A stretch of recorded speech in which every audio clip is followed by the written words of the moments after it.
नमस्कार दर्शकों, जेके प्राइम में आपका स्वागत है। मैं हूं विनोद कुमार। दर्शकों, ईश्वर ना करे कि तीसरी वेव आए, लेकिन आज ही कोर्ट ने फटकार लगा दी है कि तीसरी वेव के लिए क्या क्या तैयारियां हेल्थ डिपार्टमेंट ने की है, मेडिकल कॉलेज ने की है, एसोसिएट हॉस्पिटल ने की है, उस पर चर्चा करने की जरूरत है। और शायद इसी वजह से आज डीआरडीओ हॉस्पिटल में जितने भी सीनियर डॉक्टर्स थे, प्रिंसिपल की अगुवाई में उस पर चर्चा की गई।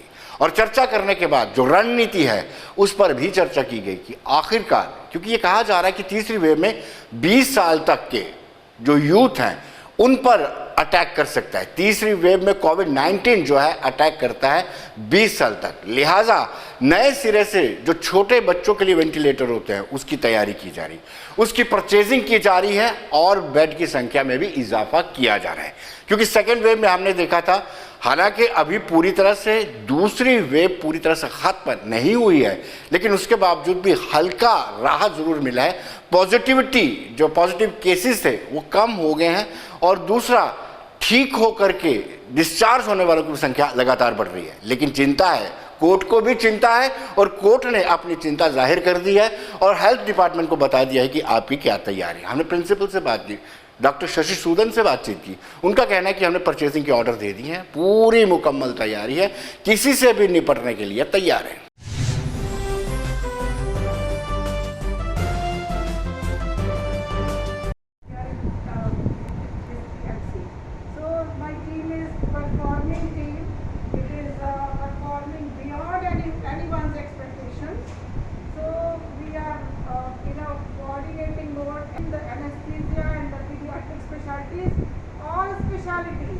Management was very new to us, maybe 15-16 months back. So it was a challenge.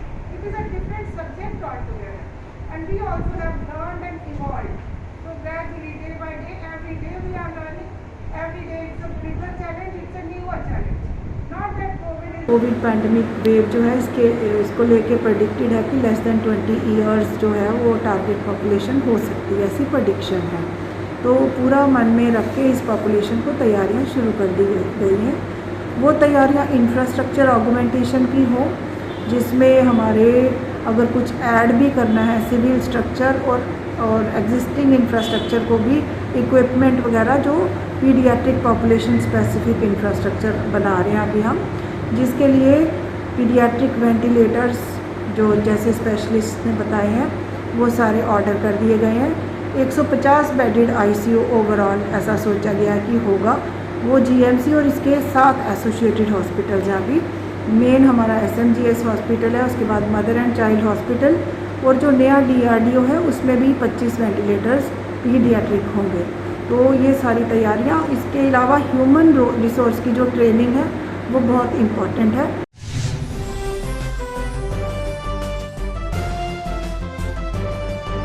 दर्शकों, डॉक्टर विशाल टंडन से हमने बातचीत की तो उनका भी ये मानना है कि जो गाइडलाइंस निर्धारित की गई हैं, जो टेंटेटिव गाइडलाइंस वेव 3 के लिए रखी गई हैं, उस गाइडलाइंस के मुताबिक हमने पूरी तैयारी कर ली है। जीएमसी हो, एसोसिएट हॉस्पिटल्स हो, बाकी दीगर हॉस्पिटल्स हो, उनमें सब इन तैयारियों की चर्चा भी की गई है और जो गाइडलाइंस हैं उनके मुताबिक ही काम किया जा रहा है।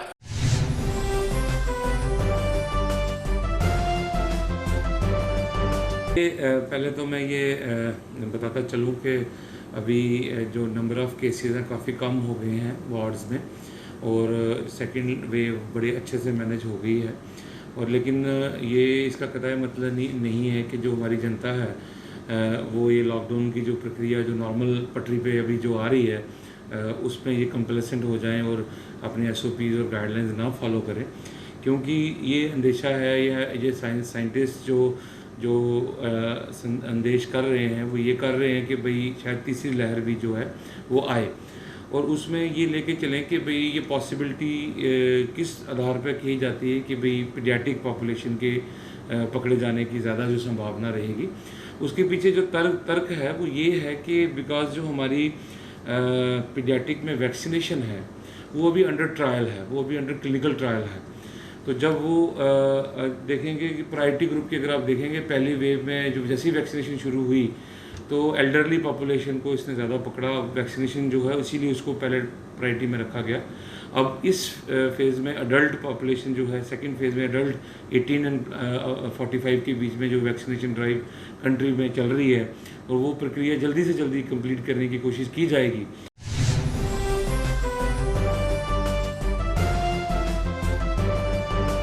दर्शकों, सरकार ने यह फैसला लिया था कि कहीं ना कहीं जो पैरामेडिकल स्टाफ है उनको ट्रेनिंग दी जाएगी, एम्स में दी जाएगी, पीजीआई में दी जाएगी। तो पैरामेडिकल स्टाफ का भी ये मानना है कि अच्छा फैसला है, क्योंकि जब फर्स्ट वेव था तब उनको जानकारी नहीं थी, सेकेंड वेव में तजुर्बा हुआ। अगर थर्ड वेव, खुदा ना करे थर्ड वेव आती है तो पैरामेडिकल स्टाफ पूरी तरह से सक्षम है।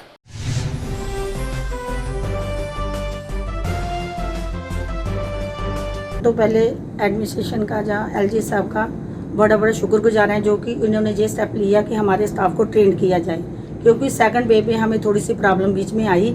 इसलिए हम बहुत ही इनका शुक्रगुजार हैं कि जिन्होंने ये स्टेप उठाया कि हमारे स्टाफ को जो ट्रेन करेंगे। इसलिए हमारा स्टाफ भी, मैं पूरे स्टाफ की तरफ से एलजी साहब का, अपनी एडमिनिस्ट्रेशन का, सबका शुक्रगुजार हूँ उनके हम, कि जिन्होंने ये स्टेप उठा के हमारे स्टाफ के लिए ये कदम उठाए। और टाइम बाय टाइम इनके साथ हम भी चलेंगे, और ये भी हमारे साथ चल रहे हैं। हम कहते हैं कि जिस स्टाफ को ये अगर ड्यूटी लगाएंगे कि कहाँ जाना है, ट्रेनिंग के लिए जाना, हम जाने के लिए तैयार हैं। हम कभी भी पीछे नहीं हटेंगे, क्योंकि थर्ड वेव का हम सुन रहे हैं कि ये सेकंड वेव से भी स्ट्रांग वेव आएगी। इसलिए हम उसके लिए पहले ही अपनी तैयारी करने के लिए, पूरे फुल पावर में तैयार होने के लिए हम तैयार हैं। जो हमें कदम उठाने के लिए बोलेंगे, जहाँ जाने के लिए बोलें, हम तैयार हैं। हम शुक्रगुजार हैं एडमिनिस्ट्रेशन।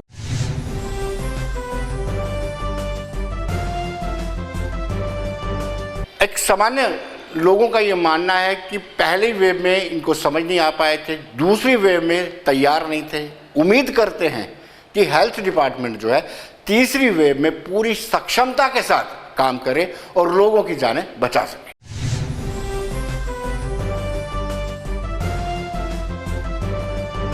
कि आप जैसे कि सभी लोग जानते हैं कि कोरोना ने जो है जम्मू कश्मीर के लोगों की जो है वो कमर तोड़ के रख दी है, क्योंकि पहली लहर आई, डॉक्टरों को पता ही नहीं था कि हमने करना क्या है, कोई इनकी प्रेपरेशन नहीं थी।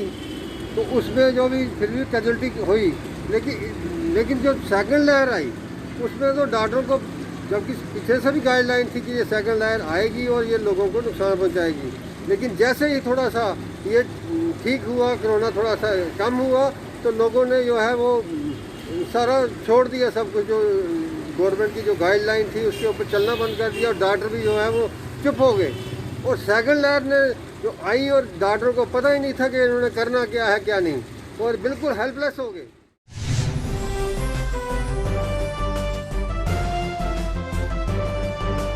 दर्शकों, उमूमन हम देखते थे कि जब कोविड पॉजिटिव किसी व्यक्ति की डेथ हो जाती थी तो उसके परिजनों को 50 फीट दूर रखा जाता था और लिमिटेड से लोगों को जाने दिया जाता था। लेकिन आरटीआई एक्टिविस्ट बलविंदर सिंह ने आरटीआई लगाई, जिस पर कोर्ट ने सीधा सीधा निर्देश दिया है कि फैमिली वेलफेयर एंड प्लानिंग के मुताबिक जो उनके एसओपीज हैं उनके मुताबिक परिजनों को लास्ट रिचुअल निभाने का मौका दिया जाए।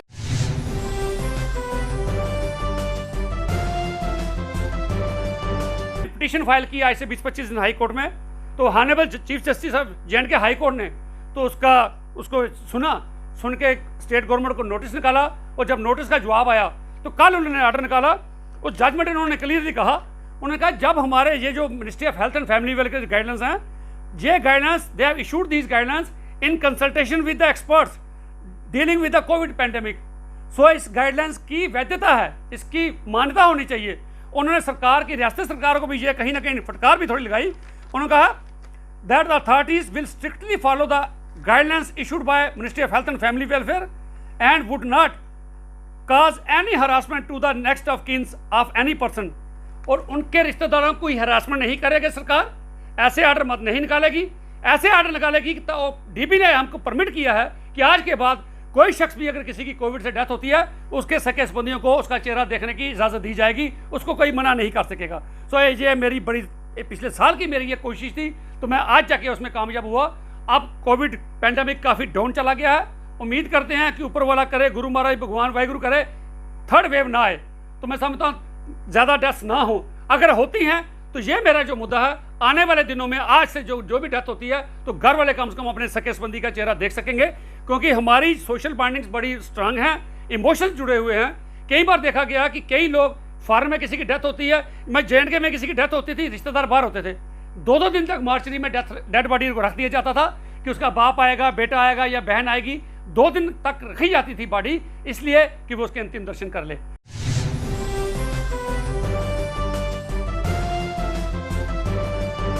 दर्शकों, सांबा की बात करें तो जिला सांबा में दूर दराज एरिया में जाकर के लोगों को वैक्सीन लगाई जा रही है। यानी जो लोग दिव्यांग हैं, जो चल नहीं सकते, जो बूढ़े बुजुर्ग हैं, उनको आइडेंटिफाई किया जा रहा है और पूरे बॉर्डर पे जाकर के वैक्सीन दी जा रही है। यानी सरकार और हेल्थ डिपार्टमेंट पूरी तरह से गंभीर है कि वेव 3 ज्यादा घातक साबित हो सकती है।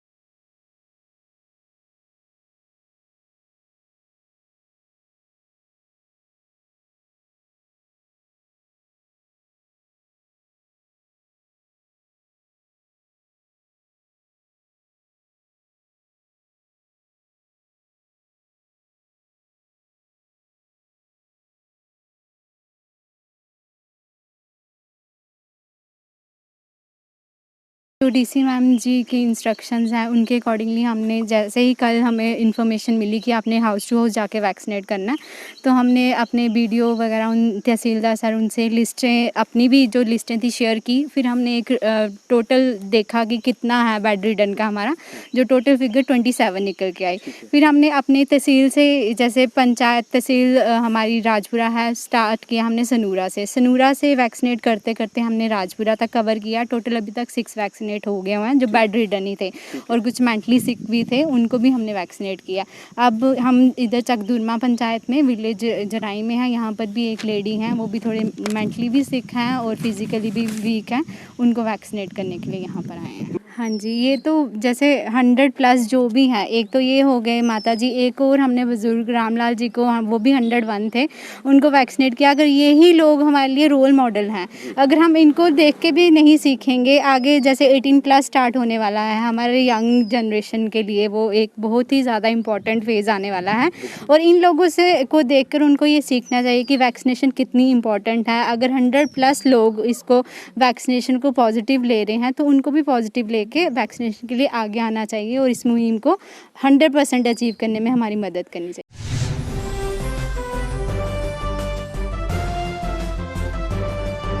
तो दर्शकों, हम जिक्र करेंगे अब भारतीय जनता पार्टी की अंदरूनी हालात का।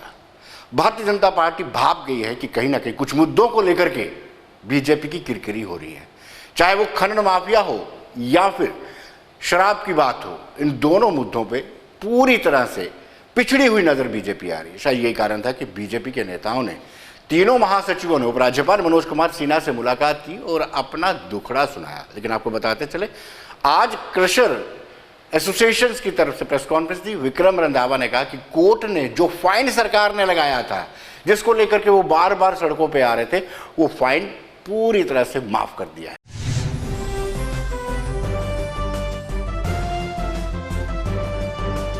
इसकी पूछ पड़ताल जरूर होगी कि आपने गुमराह किया है सरकार को, डिपार्टमेंट को, वो ऑनरेबल हाईकोर्ट को एंडस्लाइड निर्णय न्यायपालिका ने लिया है। तो पत्रकार बंधुओं, मैं यकीनन कह सकता हूं कि तानाशाही, गुंडागर्दी, और मैं यकीनन कहूंगा डिपार्टमेंट ऑफ तानाशाही तो तब बढ़ गई कि स्टे के बावजूद भी लगातार कुछ अफसरों के इशारे के ऊपर बड़ी फर्में जो बड़े काम के बहाने से यहाँ पर काम कर रही हैं जम्मू कश्मीर में, वो माइनिंग करते रहे और गवर्नमेंट एक्सचेकर को करोड़ों रुपए का नुकसान पहुंचाते रहे। माइनिंग तवी के अंदर पिछले 1.5 साल से लगातार कर रहे थे, जो गवर्नमेंट को करोड़ों रुपए का चूना लगा रहे थे, वो उनके इशारे पे आकर उन्होंने हमें बलि का बकरा बनाने का प्रयास किया और हमें 27 अप्रैल को एक नया नोटिस निकाल के दे दिया। जिनकी रिकवरी पहले 20 लाख थी उनको ऐड कर दिया, किसी को 75 लाख, किसी को 80 लाख और किसी को 1 करोड़ 1.25 करोड़ की आपकी अब करोड़ रुपया पेनल्टी है। अब आप ये पे करोगे तो आप रेगुलराइज हो पाओगे, नहीं तो नहीं हो पाएंगे।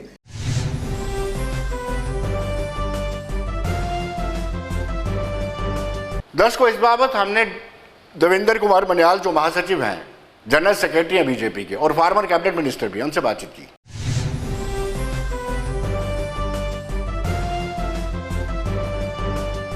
वेल दर्शकों, जैसे कि हम सब जानते हैं कि कल 3 सदस्यीय प्रतिनिधिमंडल उपराज्यपाल मनोज कुमार सिन्हा से मिला है, जिसमें तीनों महासचिव थे। डॉक्टर देवेंद्र कुमार मन्याल थे, विबोध गुप्ता थे और सुनील शर्मा थे। इस वक्त हमारे साथ सीधे जुड़ चुके डॉक्टर देवेंद्र मन्याल, जो फार्मर कैबिनेट मिनिस्टर भी है। मन्याल साहब, आपका स्वागत है। विनोद जी नमस्कार, बहुत बहुत धन्यवाद आपका। जी, सबसे पहले मुझे यही पूछना है आपसे, दर्शक भी यही जानना चाहते हैं कि किन मुद्दों पर कल उपराज्यपाल से आपकी मुलाकात हुई और क्या इस मुलाकात से आप सेटिस्फाई हैं? जी विनोद जी, आपके सभी दर्शकों को मेरा सादर नमस्कार जी। जैसा कि आपने पूछा है और दर्शक भी ये जानना चाहेंगे कि कल जो भारतीय जनता पार्टी जम्मू कश्मीर के हमारे तीनों महामंत्री, मेरे साथ हमारे सुनील शर्मा जी पूर्व मंत्री भी रहे हैं और विबोध गुप्ता जी, पार्टी हाईकमांड की तरफ से डायरेक्शन दी गई थी। कुछ मुद्दों पे जम्मू में एक बैठक हुई थी, उस बैठक में मुद्दे डिटेल में इनके ऊपर चर्चा हुई और चर्चा होने के बाद ये फैसला किया गया है कि तीनों महामंत्री कश्मीर जाके, श्रीनगर जाके माननीय एलजी साहब मनोज सिन्हा जी से मिलेंगे और उसके साथ साथ हमारे जो नए चीफ सेक्रेटरी हैं श्री अरुण कुमार मेहता जी, उनसे भी मिलेंगे। और कल हमने अपने एलजी साहब से भी मुलाकात की और उसके बाद हमारे जो चीफ सेक्रेटरी साहब हैं उनसे भी मुलाकात की। जी डॉक्टर साहब, मैं ये कह रहा था कि मुलाकात में किन मुद्दों को रखा आपने? हाँ जी, किन मुद्दों पर चर्चा हुई? विनोद जी, जम्मू कश्मीर के लगभग दोनों प्रोविंस के जो हमारे दोनों खित्तों के जो मुख्य मुद्दे थे, जिनमें ज़्यादातर जो था अभी इस बात पे फोकस किया जा रहा था कि क्योंकि भारतीय जनता पार्टी की सरकार में रहते हुए पहली बार जम्मू कश्मीर में पंचायती राज का 3 टियर सिस्टम जो है उसको खड़ा किया गया, उसको मजबूत बनाया गया। और अभी आपने देखा होगा, आपके दर्शक भी जानते होंगे कि सरपंच पंच, उसके बाद बीडीसी और उसके बाद डीडीसी के चुनाव हुए और आज हमारा डीडीसी जिसको हम डिस्ट्रिक्ट डेवलपमेंट काउंसिल कहते हैं वो पूरी तैयार है और उसमें फंडिंग भी हुई है। कहीं ना कहीं ये बातें होती थी कि पैसा नहीं आता है, पंचायत में काम नहीं होता है। आज एक दर्शकों की जानकारी के लिए मैं बता दूं कि एक फंडिंग का जो बहुत बड़ा मुद्दा होता था, आज तीनों सिस्टम में डीडीसी की फंडिंग अलग से हुई है, बीडीसी की फंडिंग अलग से हुई है और पंचायत का जो एक सरपंच पंच है उनकी फंडिंग अलग हुई है। कहीं ना कहीं हमारे ये तीनों जो टियर सिस्टम, हमारा 3 टायर सिस्टम है, उसमें थोड़ा सा कहीं बीडीसी और डीडीसी में थोड़ा रोष चल रहा था फंडिंग को लेके और किस तरह से वो फंड इस्तेमाल करने हैं और किस तरह से डेवलपमेंट जो है वो करनी है यूटी की, तो उन पे काफ़ी विस्तार में चर्चा हुई थी। जो और इसके साथ डॉक्टर साहब, आपको नहीं लगता है कि इस वक्त जो ज्वलंत मुद्दे हैं, जिसमें ये कहा जाए सैंड माफिया, वाइन माफिया को लेकर के जगह जगह आज प्रोटेस्ट हो रहे हैं, मंदिर के पास जितने धार्मिक संस्थान, वहाँ पे बिल्कुल खोली जा रही है शराब की दुकानें, क्या इन पर चर्चा जरूरी नहीं थी? क्या इन पर चर्चा नहीं किया आपने? जी, मैं उसी पे आ रहा हूँ जी। हमने बात शुरू की कि किन मुद्दों पे बात हुई, तो पहला मुद्दा PRI को लेके था, जिसमें मैंने बात की। उसके बाद माइनिंग की बात हुई, बड़े विस्तार से हुई है, माननीय LG साहब से भी बात हुई और चीफ सेक्रेटरी साहब से भी बात हुई। कहीं ना कहीं जम्मू कश्मीर में लोग थोड़े परेशान हैं कि जैसे आप भी कह रहे हैं, लोगों को, एक गरीब आदमी को मकान बनाने के लिए, चाहे वो सरकारी खाते में जैसे हम जिसको कहते हैं प्राइम मिनिस्टर आवास योजना, वो मकान बनाने तक के लिए भी उसको कहीं ना कहीं ये रेत, बजरी और सारा ये मटेरियल है, कंस्ट्रक्शन मटेरियल, ये पाने में, ये लेने में दिक्कत हो रही थी। पहली बार यहाँ ऑक्शन हुआ, ऑक्शन में ये सभी जो हैं ब्लॉक्स बन के तैयार हुए, लेकिन ब्लॉक्स जो थे वो पूरी यूटी में उनको नहीं खोला गया उसका एक कारण भी माननीय एलजी साहब ने बताया, हमारे चीफ सेक्रेटरी साहब ने बताया कारण की NGT जिसको हम नेशनल ग्रीन ट्रिब्यूनल की बात करते हैं, उनका एनवायरमेंटल क्लियरेंस नहीं होने के बाद वो उनको नहीं खोला गया क्योंकि नहीं मिली वहाँ से क्लियरेंस। लेकिन आज की डेट में महामहिम साहब, हमारे जो गवर्नर साहब LG साहब हैं, उन्होंने भी हमें एश्योर किया है हमारे डेलीगेशन को कि बहुत जल्दी जो लेफ़्ट ओवर ब्लॉक हैं जो नहीं खुले हैं उनको भी खोल दिया जाएगा। मनियाल साहब, आपको नहीं लगता है कि पिछले 3 सालों में से लगातार एक गरीब आदमी मकान तक नहीं बना सकता है? रेत के दाम, बजरी के दाम इतने ज़्यादा बढ़ गए हैं कि किसी ने कभी सोचा नहीं था, कल्पना नहीं की थी। बड़ी खुशी थी लोगों को 5 अगस्त 2019 को कि 370 हटाया, 35 से हटाया, लेकिन उसके बाद जो अचानक आफत आन पड़ी उसके लिए आपको नहीं लगता कि बीजेपी भी रिस्पॉन्सिबल है? जी देखिए Vinod ji, BJP is a political party. हम लोग एक पॉलिटिकल पार्टी हैं बाकी पॉलिटिकल पार्टी की तरह। बार बार ये बात आती है बीजेपी ने ये किया, बीजेपी ने वो किया। आप पॉलिटिकल पार्टी किसी को भी ब्लेम नहीं कर सकते। मैं किसी दूसरी पार्टी का नाम भी नहीं लूँगा। पॉलिटिकल पार्टी को आप नहीं ब्लेम कर सकते। LG जो हैं वो ठीक है, वो सेंट्रल गवर्नमेंट के द्वारा लगाए गए हैं, लेकिन सेंटर में आपकी हुकूमत है और LG सेंटर द्वारा अपॉइंट किए गए हैं, और आम पब्लिक को दिक्कत हो तो आप रूलिंग पार्टी रही हैं और आप भी रूलिंग हैं क्योंकि सेंटर में आपकी हुकूमत है, तो पब्लिक तो आप पर ही उंगली उठाएगी। आज बिल्कुल हमें लोग कहते हैं हम सरकार में हैं, दिल्ली में सरकार में है, दिल्ली में हमारी सरकार है, इसमें कोई दो राय नहीं है, लेकिन हम पावर में नहीं है। हमारा MLA कोई नहीं है, हमारा मिनिस्टर कोई नहीं है, और सरकार को जैसे आपने कल हम मिले हैं, चीफ सेक्रेटरी साहब से मिले, LG साहब से मिले, हमने उनसे बात की, डिस्कशन हुई और हमने उनको सुझाव दिए। अब ये ज़रूरी नहीं है कि जो बातें हमने कही हैं को सरकार उनको 100% लागू भी करेगी। सरकार अपने तरीके से काम करती है, चाहे चीफ सेक्रेटरी हैं, उनके नीचे एडमिनिस्ट्रेटिव सेक्रेटरीज़ हैं, डिपकॉम हैं, DCs हैं। हम एक पॉलिटिकल पार्टी के नाते हम लोगों के नुमाइंदे रहे हैं। हमें लोगों ने वोट दिया, बीजेपी पावर में रही, लेकिन आज की डेट में विनोद जी, आज LG साहब हैं, उनकी सरकार है और नीचे ब्यूरोक्रेसी है जो काम कर रही है। जी डॉक्टर मनियाल, आप कल्पना कीजिए कि एक आम आदमी छोड़िए, आपके फॉर्मर MLC इतने आहत होने के बाद उन्होंने डायरेक्ट PMO में राज्य मंत्री पे सीधे आरोप लगा दिए कि उन्होंने यहाँ पे टाउट खड़े किए हैं, पैसे कमाए जा रहे हैं। कहीं ना कहीं कुछ ना कुछ तो है, धुआं वहीं से उगता है जहाँ आग उठती है। वो देखिए, वो जैसे रंधावा साहब ने बात की, उन्होंने अपने पर्सनल लेवल पे बात की, उन्होंने डॉक्टर जितेंद्र सिंह का नाम लिया, किसी का भी नाम लिया, वो may be that was between 2 people, जो 2 लोग थे। उसमें पार्टी का उसमें कोई रोल नहीं था और ना ही पार्टी ने ऐसा कोई ऐसा उसका कोई डायरेक्शन दी किसी को, ना बात की।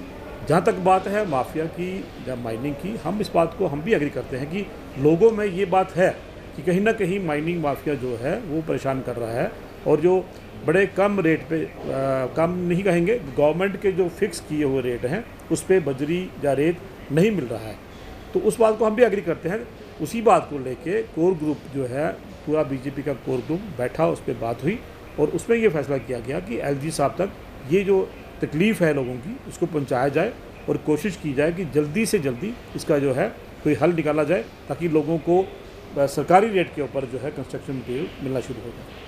मनियाल साहब, आपको नहीं लगता है कि जम्मू मंदिरों का शहर है, यहाँ धार्मिक आस्था बड़ी ज़्यादा है, और क्या यहाँ पर अब लूट खसूट होगी? आपको पता है पिछली एक्साइज पॉलिसी में 300 मीटर दूर, यानी किसी भी मंदिर, मस्जिद, गुरुद्वारा, गिरजाघर से 300 मीटर दूर होनी चाहिए थी, उसमें अमेंडमेंट होती है, फिर आ जाता है 100 मीटर तक। असर रसूख वाले लोग हैं यहाँ पे लीकर जो ट्रेड करते हैं, लेकिन अब कोई क्लास ही नहीं रखी है, यानी मंदिर के साथ भी आप वाइन शॉप खोल सकते हो। विनोद, ये बात बड़ी खुल के हम तीनों ने कल माननीय LG साहब के पास भी रखी और चीफ सेक्रेटरी साहब के पास भी रखी कि जो पुरानी एक्साइज पॉलिसी थी, जैसे आप बात कर रहे हैं, उस पॉलिसी के तहत मंदिर, मस्जिद, गुरुद्वारा, स्कूल या कोई भी ऐसा कोई इंस्टीट्यूशन जिससे कि वो प्रभाव ना पड़े, कहीं अगर कोई सोशल ऑर्गेनाइजेशन भी है, अगर कोई आश्रम है, बच्चों का आश्रम है, वृद्ध आश्रम है, उस तरह के किसी भी स्थान के पास जो पहले फिक्स किया होता, जैसे आप कह रहे हैं शायद 300 मीटर का उसमें रखा गया था कि 300 मीटर के दायरे में वाइन शॉप नहीं होनी चाहिए। ये हमारा तीसरा मुख्य मुद्दा था कि ये इसमें भी इससे पहले कि लोग सड़कों पर आएँ, लोग प्रोटेस्ट करना शुरू कर दें, और सरकार को भी मजबूरन ये काम करना पड़े कि लोगों ने प्रेशर किया है, लोगों ने प्रोटेस्ट किया है, इसलिए हम ये स्टेप कर रहे हैं कि इन इंस्टीट्यूशन के पास वाइन शॉप नहीं खोलनी चाहिए। हमारा निवेदन था माननीय एलजी साहब से कि जो पुरानी जो गाइडलाइन है उसको फॉलो किया जाए। मनियाल साहब, आपको नहीं लगता है कि मंशा पर डाउट होता है? क्या कुछ लोगों को बेनिफिट देने के लिए ऐसे किया जा रहा है, एक्साइज पॉलिसी में संशोधन किया जाए, या फिर ऐसा कौन सा रेवेन्यू जनरेट करना है कि आप मंदिर, मस्जिद, गुरुद्वारे का भी ध्यान नहीं रखेंगे, रेवेन्यू की खातिर आप मंदिर के साथ वाइन शॉप खोल देंगे? जी, जैसे मैंने बात की, मंशा पर डाउट नहीं होता आपको? हमने उनको बात कही है कि कहीं ना कहीं इस बात को शुरू से ही लागू किया जाना चाहिए था कि इन, जैसे हमने बात की मंदिर, मस्जिद, गुरुद्वारे, स्कूलों के पास ये वाइन शॉप नहीं खोलनी चाहिए। उसके साथ साथ मंशा पे देखिए, मंशा की बात जहाँ तक है, शक करने की बात है, तो आम पब्लिक का कहना यही था कि जम्मू कश्मीर में आज तक कभी ऐसा हुआ नहीं, लाइसेंसिंग सिस्टम था। लेकिन कल जो हमारी बात हुई उससे पहले भी जब ये ऑक्शन की बात चल रही थी, तो कहीं ना कहीं ये बात एक सच भी है, जिससे फैक्ट ऑल ओवर इंडिया जो वाइन शॉप्स हैं वो ऑक्शन पे ही चलती है और हर साल जो है न्यू होता है, हर साल नई ऑक्शन होती है, नए लोगों को मौका मिलता है काम करने का। जो माननीय एलजी साहब ने कल हमें इसका जो तर्क दिया कि कहीं भी हिंदुस्तान में परमानेंट लाइसेंस किसी के पास नहीं है वाइन शॉप का कि मुझे लाइसेंस मिल गया तो पूरी उम्र मैं चलाऊँगा। लेकिन यहाँ एक बात बहुत ज़रूरी है जो मैं आपके माध्यम से अपने दर्शकों को बताना चाहूँगा कि हमारी पार्टी की तरफ से और तीनों महामंत्रियों की तरफ से हमने उनसे ये निवेदन किया था कि जो लोग कई वर्षों से ये काम कर रहे हैं, वाइन शॉप का काम कर रहे हैं, कहीं ना कहीं उन लोगों ने सरकारी नौकरी नहीं की, कोई और काम नहीं किया और हर एक, चाहे वो एक दुकान है, 2 दुकान है, वहाँ पे कम से कम 5 से 6 या कहीं 7-8 कोई परिवार हैं, वो उस दुकान के ऊपर चल रहे थे, जो गवर्नमेंट ने, सरकार ने एक झटके में उसको बंद करवा दिया। मनियाल साहब, आपको नहीं लगता है कि 62,000 से ज़्यादा डेली वेजर हैं, उनका भी एक ज्वलंत मुद्दा था? दूसरा, आप हर एक ग्रुप को एश्योर्ड क्यों कर देते हैं? जैसे बीएसएफ, सीआईएसएफ वाले लोग आपके ऑफिस के बाहर आकर के आपके खिलाफ प्रोटेस्ट करते हैं, बीजेपी के खिलाफ बोलते हैं, आपने उनको एश्योरेंस कैसे दे दी कि आपकी भर्ती करवा दी जाएगी? और क्या आपको नहीं लगता था डेली वेजर का मुद्दा भी उठाना चाहिए था कि उनको रेगुलराइज करने के लिए भी कॉम्प्रिहेंसिव पॉलिसी बनाया जाए? एक्साइज पॉलिसी पे लेकर बड़े आतुर थी सरकार। पहली बात डेली वेजर की मैं बात करूँगा, कल भी इस पर चर्चा हुई, शायद आपने पेपर पढ़ा होगा, ये सभी मुद्दे हमने कल डिस्कस किए हैं और अब बड़ा एक डिटेल्ड हमने प्रेस रिलीज भी इसका दिया है।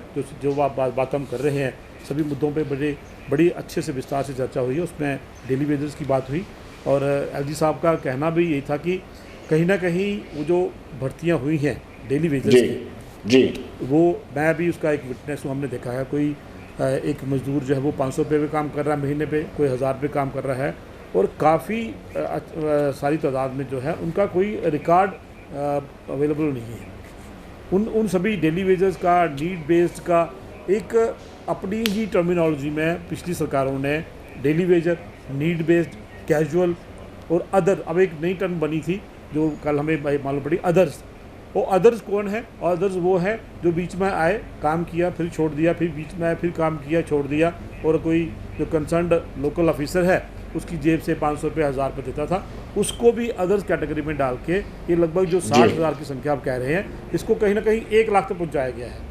एक वादा था जम्मू कश्मीर की जनता से कि मैं आपको 50,000 से ज़्यादा जो है नौकरियाँ यहाँ पे दूंगा, तो कहीं ना कहीं उस सपने को, उस वादे को पूरा करने के लिए भी सरकार बड़ी वचनबद्ध है और इस डायरेक्शन में भी काम कर रही है।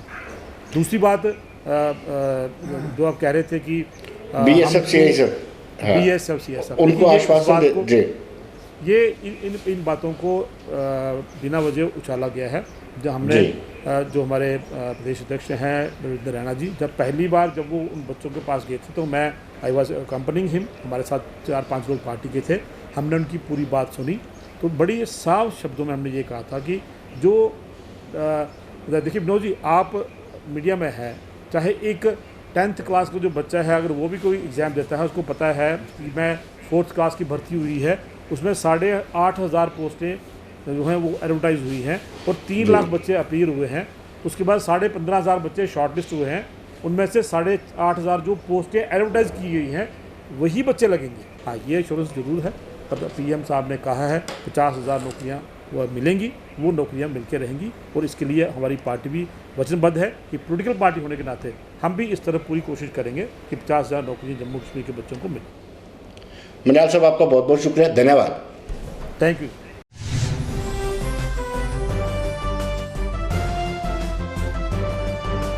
तो दर्शकों, बने रहिए देश दुनिया की खबरों के लिए और मुझे दीजिए इजाजत।